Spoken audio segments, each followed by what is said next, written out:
So one of the main goals when you're doing, I'll just say production style work, manufacturing, you're doing a large quantity of things, such as these concrete embeds. We have 2,000 feet.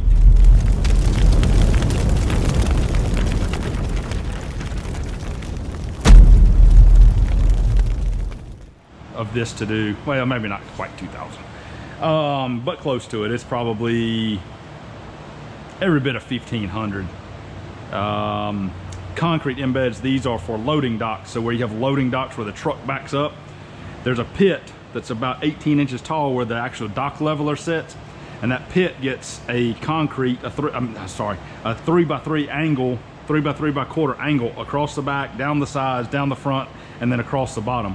And basically that's just to support and protect all that angle, because there's so many things going on there. There's heavy forklifts just constantly over top of it, and it protects that edge of that concrete and holds all of that together. And also it gives you something to mount your dock leveler to, which is what the ramp thing that goes into the back of the truck.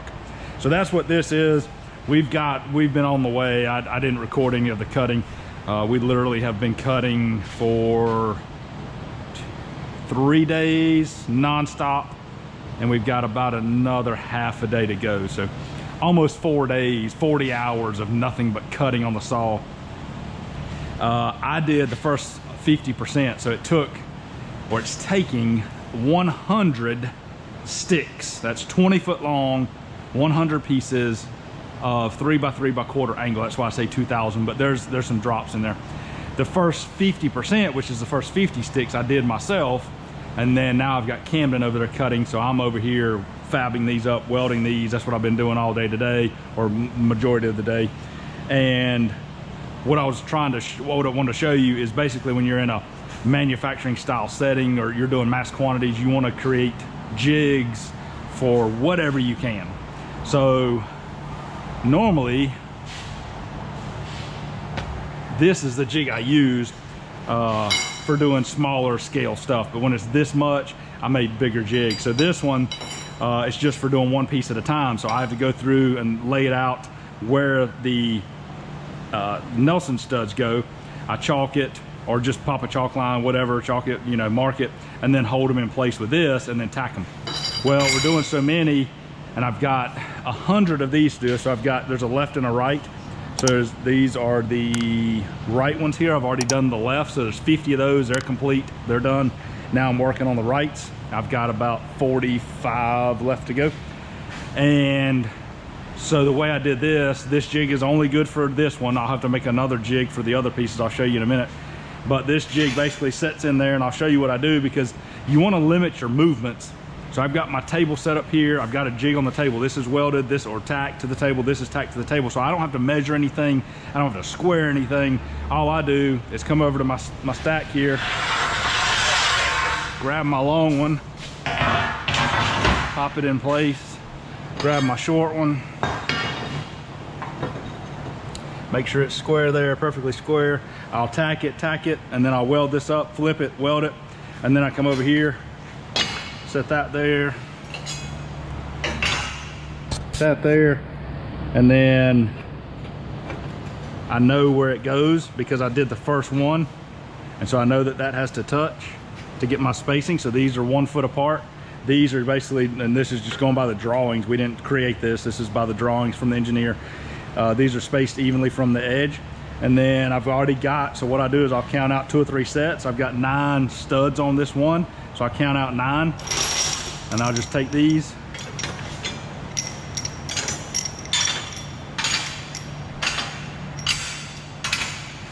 I'll tack them all, bop, bop, bop, and then I'll pull my jigs out, and then I'll weld them up, and then it goes on the pallet.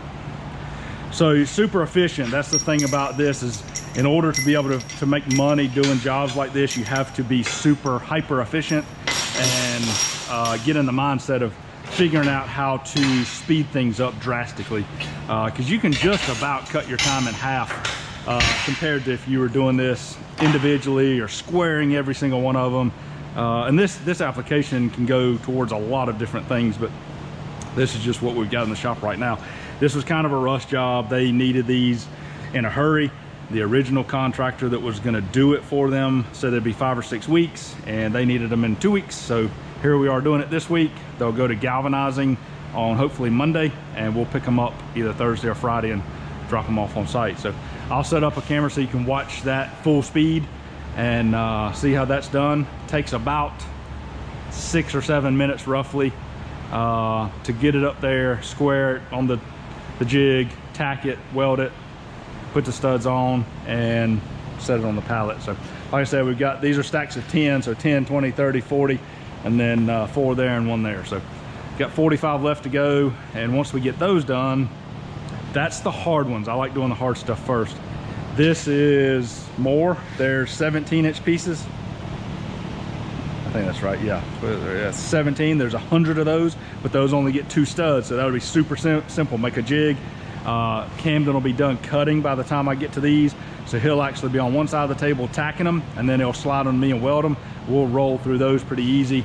These are a little bit longer. I think these get 7 or 8 studs on these, and same thing, you've got 50 of those. And then he's cutting 50 more just like that. 50 more of these. These are 91, and he's cutting 50 more 85-inch. All of it's 3x3x1/4. So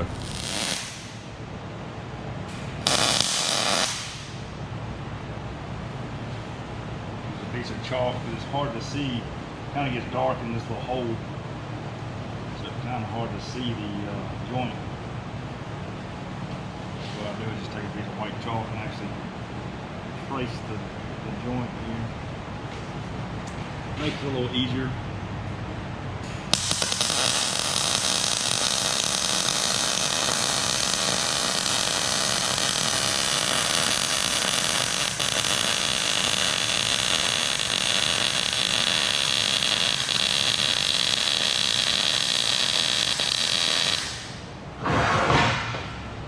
Same thing on the top, just trace that joint.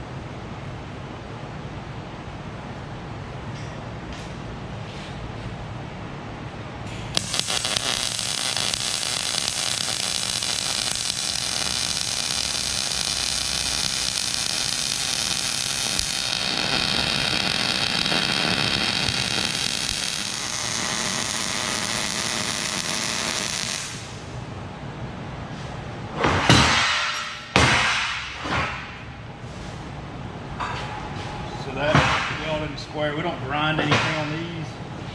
So we just set the jig in there, which is just 1x1 angle. Like I said, I've already got these counted out, quantity of 9, because that's what it is. This particular one. Make sure that's 45 right in the center, so it's 45 degrees directly in the center of that angle.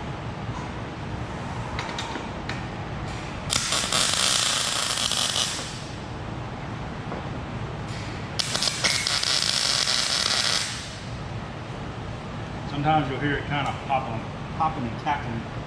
What it is, it's because that down in that 45 is kind of hard because my nozzle's a little big. I need to take the nozzle on with it. Just to get a little bit closer.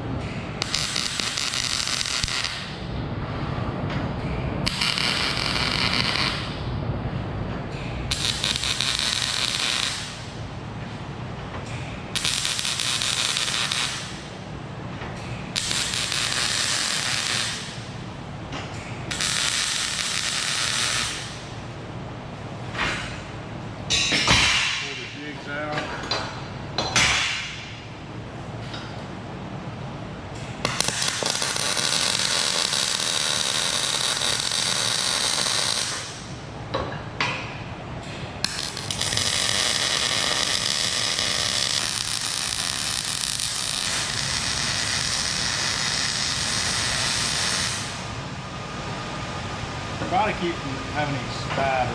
These were pretty good down here in this corner. Worked up a little bit. It's going to be in concrete. You'll see none of this. The only thing you'll see is this top side here. That's it. It's going to be galvanized, so pretty much all this kind of covered up and taken off in the galvanizing, cleaning, prepping process. that's it. So 43 more of these to go. These are the hardest ones because I'm having to weld this angle on. Once we're done, we'll strip this table down. It's literally just pieces like this, that just straight pieces. We'll have a jig set up, tack these on. I'll probably have Camden tack, send them over to me, and then I'll weld them up and speed that up. Right stuff.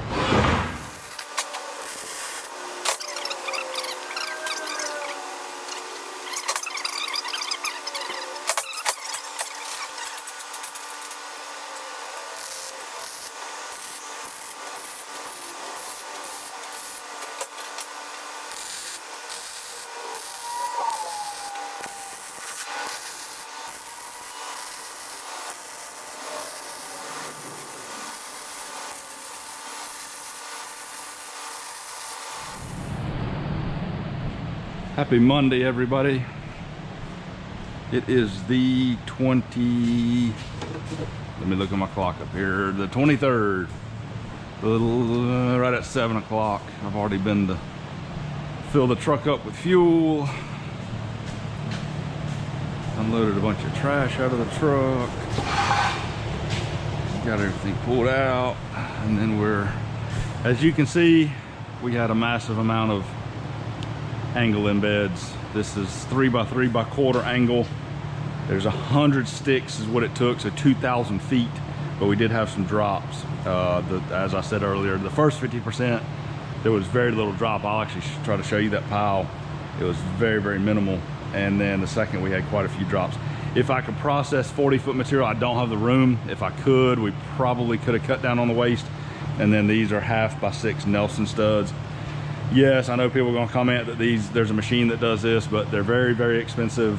We don't do that very often. When we do it, we have very large runs of it because this is 50 loading docks. So we have very large runs of it, as you can see, but we also don't do it on an extremely regular basis. If we did, I would have a Nelson gun machine. You can also rent them.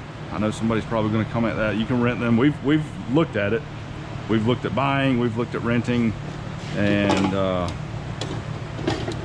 just not really a need for us right now. So I'm going to show you, this is a banding machine.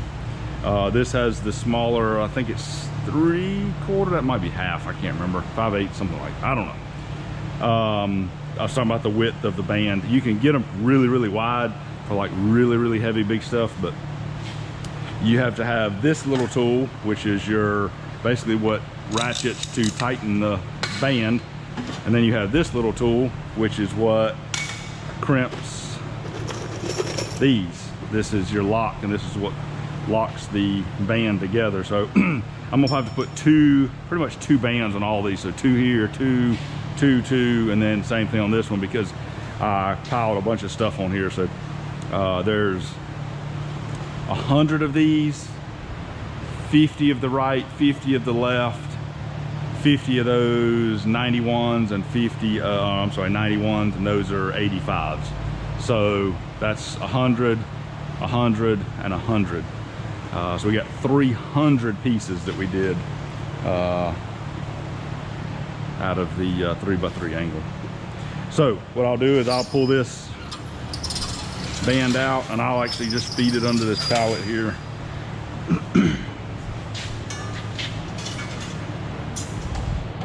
Try to keep it straight, and you'll see these notches on the bottom of the pallet. I try to run them in the notches, that way you don't hit them with your forks and pop them, because that's happened before too. And then what I do, you do have to have a pair of snips. I just get up and run about a 8 or 10 inch piece past, and then I'll snap it, cut that off, get that out of the way. And now this only goes one way. I think it is the piece that's closest to you goes on top, because if not, you go backwards and you undo it instead of. So basically you got this little gear, you have to squeeze this and get it on top of both of them while keeping them in line. Keep those in line there. Yeah, So the piece closest to you is on top. You see it when I crank it, it pulls it out.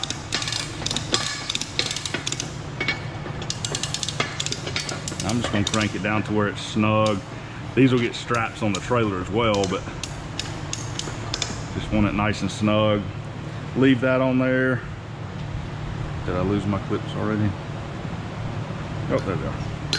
I always put 2 clips on just because if one happens to want to get froggy and break off, you've got another one. So that little clip, you see it's got the U shape, you slide that on underneath, set it there, move your ratchet out of the way, and then this little jaw thing opens up. Make sure it's all the way down flat, and that bad boy is not going anywhere, I promise, unless it breaks, gets a little tension and pops. That's why I always put a second one on there.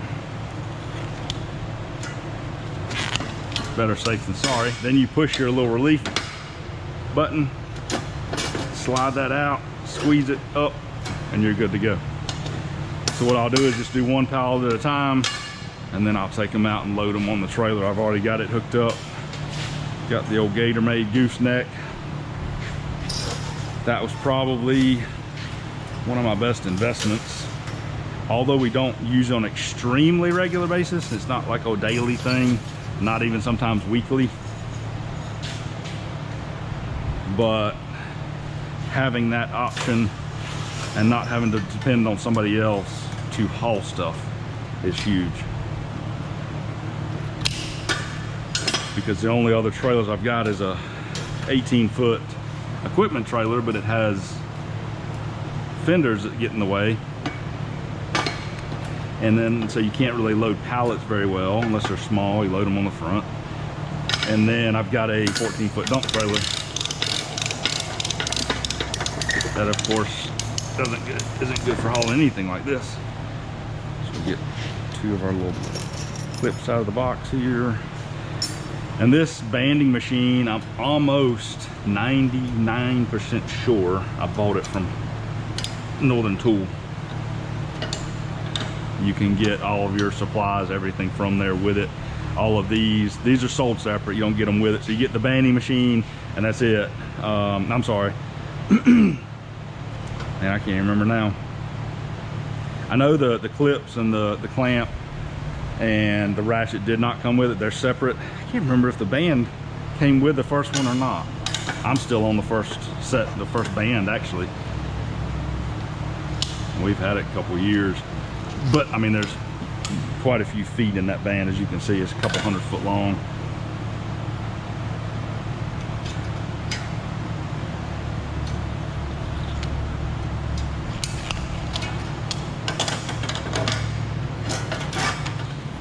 We'll just set this outside for now.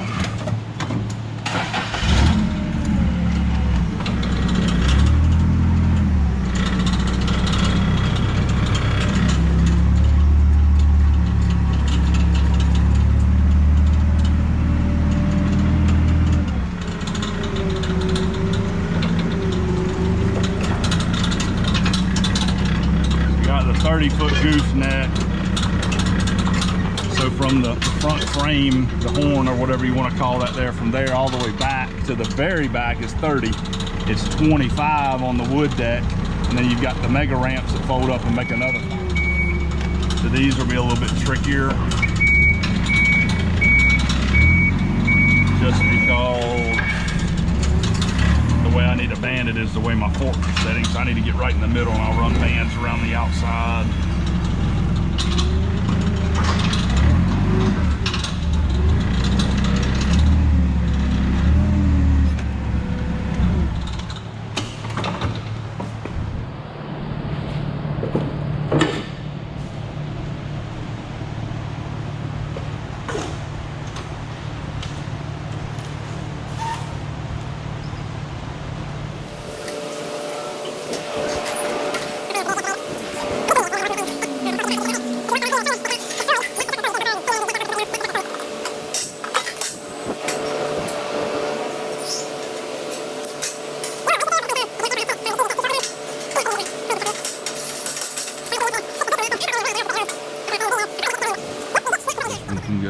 Trailer.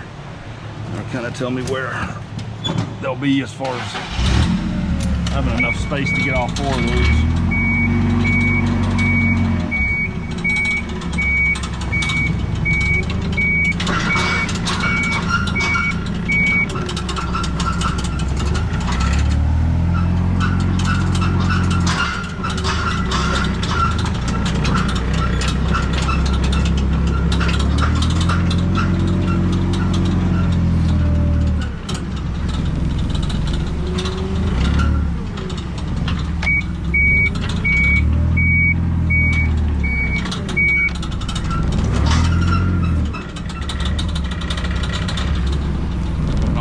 With the pallets and everything, I don't think we're going to be able to get them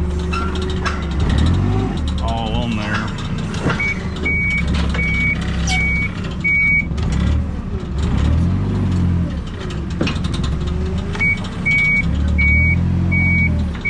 Do not believe they're going to go. So we got old girl loaded. This is why I left the pallet off. I actually had to go back and shrink wrap it because there's 100 pieces here and they're only 17 inches long. And so I was trying to keep as minimal amount of pallets as possible. So some were a little loose with the band. So I went ahead and just shrink wrapped it, and I'll probably put either a little small strap or something on this since it's on the tail end and I can't see it. So worked out good. I should have known it wouldn't fit, you know, all on there because these are 8-foot pallets. So 8, 16, 24. It would have been 32, would have been hanging off anyway. And we've got, as you can see, they're hanging over the pallets just a little bit. So I'll put 2 straps on each one of these.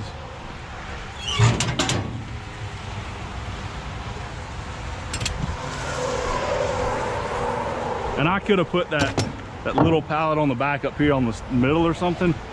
But my theory is low and slow. Keep some attention off. Not that I'm illegal, but you know, you can avoid getting stopped by the DOT. We already got a tag ticket not long ago, so if I can help it, try to stay out of their way. So with that being said, I just took that little pallet, stuck it on the back there. Like I said, I'll put an extra strap or something on it.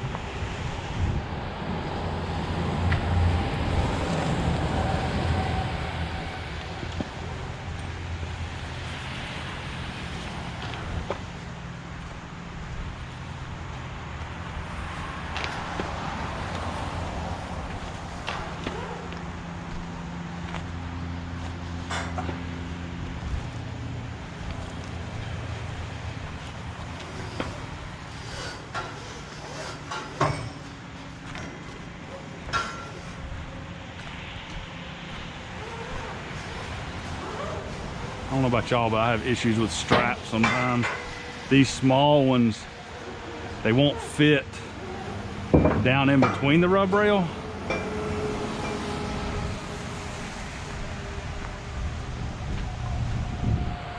So they have to go on the outside, and a lot of times they won't hold.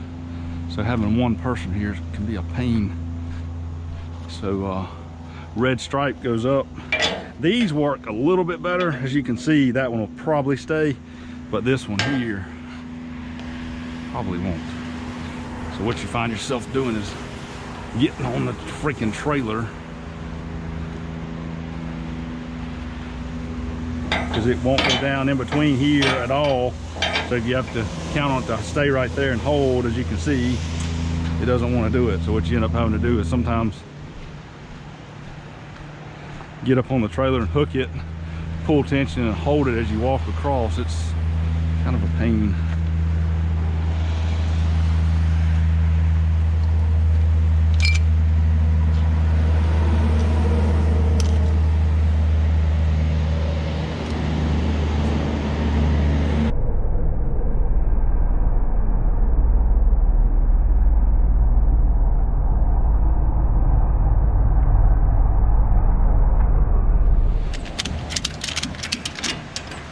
And I always run. I got, man, guys, they'll take these things and ball them up and put them over here.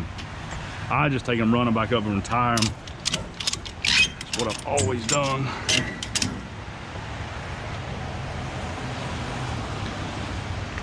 So I'm gonna go check and make sure they're hooked. While I'm doing that, I'll get two of the other ones hooked on.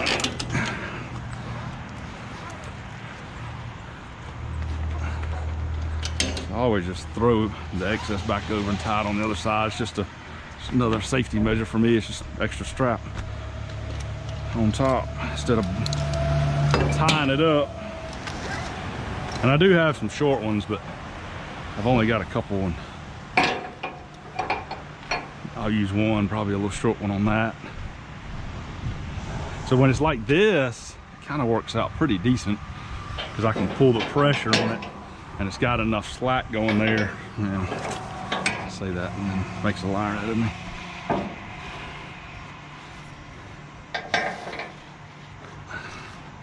going to pull that one, and that one may not catch.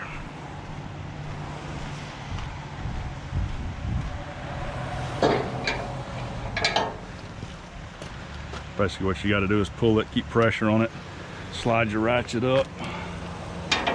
So we'll go right there.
Alrighty, should be good to go.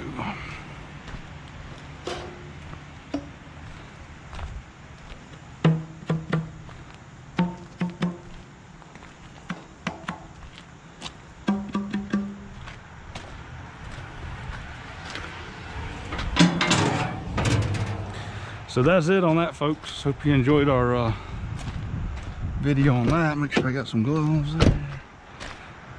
Pump up the bags on the airbags on the truck a little bit, and let's go into galvanizing. He's already called me today.